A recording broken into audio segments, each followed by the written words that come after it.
టీవీ45 news కి స్వాగతం. బొండపల్లె గ్రామం టీడీపీ కంచుకోట అత్యధిక మెజారిటీ ఇచ్చిన గ్రామం.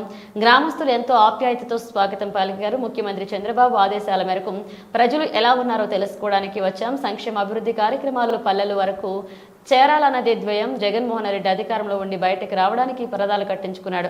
ముఖ్యమంత్రిగా ఉన్నప్పుడు బయటకు రావడానికి షాపులు మోయించుకున్నాడు. జగన్మోహన్ రెడ్డి అసెంబ్లీకి రావడానికి ప్రాబ్లం ఏంటన్నారు. ఎమ్మెల్యేకి గెలిచిన వారికి అధ్యక్ష అనాలే కానీ కోరిక ఉంటుంది. అసెంబ్లీకి రావడానికి భయపడినోడు చంద్రబాబు కోసం మాట్లాడుతున్నారు.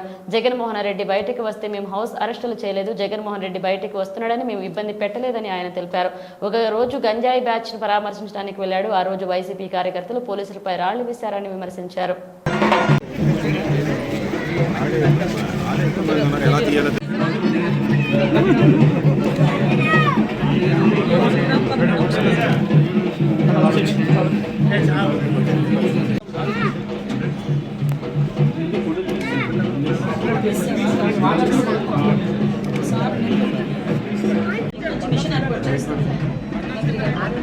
ఓకేనా?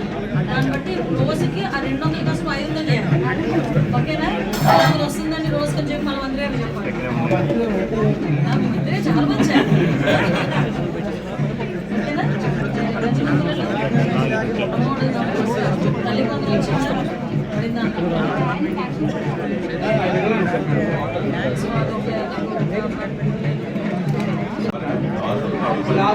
అయితే 4 పిల్లలకి కూడా 13,000 హ్యాపీనా?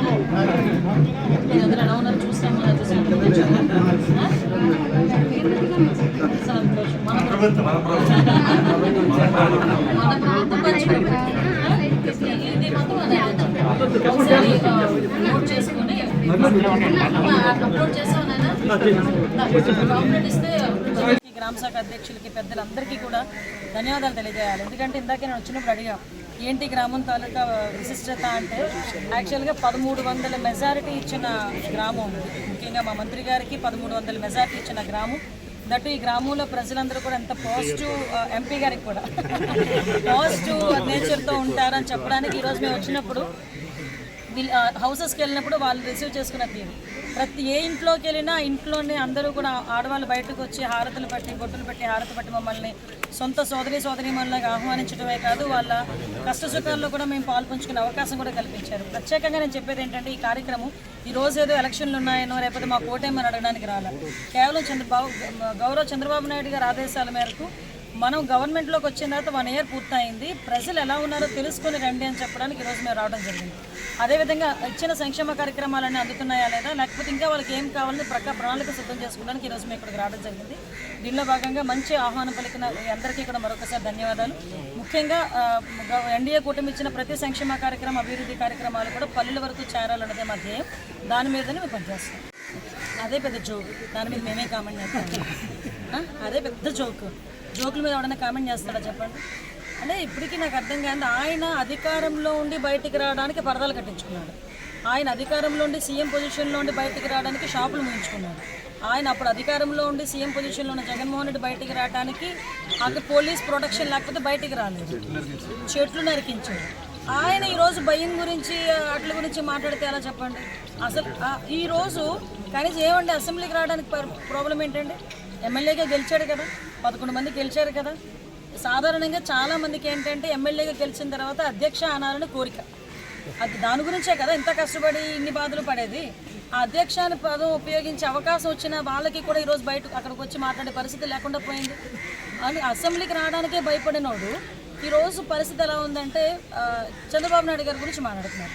మేమేమంటామంటే ఈరోజు మేము ఎవరం కూడా జగన్మోహన్ రెడ్డి బయటకు వస్తే మేమేం హౌస్ అరెస్టులు చేయలే. జగన్మోహన్ రెడ్డి బయటకు వస్తున్నాడని మేమేమి ఇబ్బందులు పెట్టలే. ఎక్కడ కూడా మేమే రిస్ట్రిక్షన్స్ చేయలే. యాజ్ పర్ రూల్ మీరు వెళ్ళండి, మేము ఇచ్చిన పర్మిషన్ బేస్ చేసుకుని మీరు వెళ్ళండి అని చెప్పాం. మొన్న ఒక రోజేమో గంజాయి బ్యాచ్ని పరామర్శించడానికి వెళ్ళాడు. ఆ రోజేమో పోలీసుల మీద రాళ్ళు, వాళ్ళ కార్యకర్తలు వైసీపీ కార్యకర్తలు అందరూ రాళ్ళు వేసారు. 2-3 పోలీసులు కూడా గాయాలైంది. ముందు రెంటపల్లి కాన్స్టిట్యున్సీకి మన సత్తెనపల్లి కాన్స్టిట్యున్సీకి వెళ్ళారు. ఆ రోజు రెంటపల్లి గ్రామానికి వెళ్ళినప్పుడు సంవత్సరం ముందు బెట్టింగ్ యాప్ల్లోని డబ్బులు పోగొట్టుకుని సూసైడ్ చేసుకున్న వాడికి కూడా విగ్రహాలు కడతారు. ఆ విగ్రహాలు ఓపెన్ చేయడానికి ఎక్స్ సీఎం స్థాయిలో వ్యక్తులు వెళ్తారని ఇక్కడే చూసాం. నాకు తెలిసి ఇన్ని సంవత్సరాల రాజకీయ చరిత్రలో కానీ ప్రపంచంలో కూడా ఎక్కడ కూడా ఇలాంటి వింత జరిగి ఉండదు. కొన్ని వెళ్తే వెళ్ళాడు సంవత్సరం తర్వాత 3 ప్రాణాలు తీసుకుని వెళ్ళిపోయాడు. ఆ 3 ప్రాణాలు అలాంటి సంఘటనలు జరుగుతున్నాయని మేము ముందే ప్రికాషనరీగా పెట్టాము తప్పించి ఎవడక్కడ భయపడే పరిస్థితి అవసరం లేదు. ఓకే.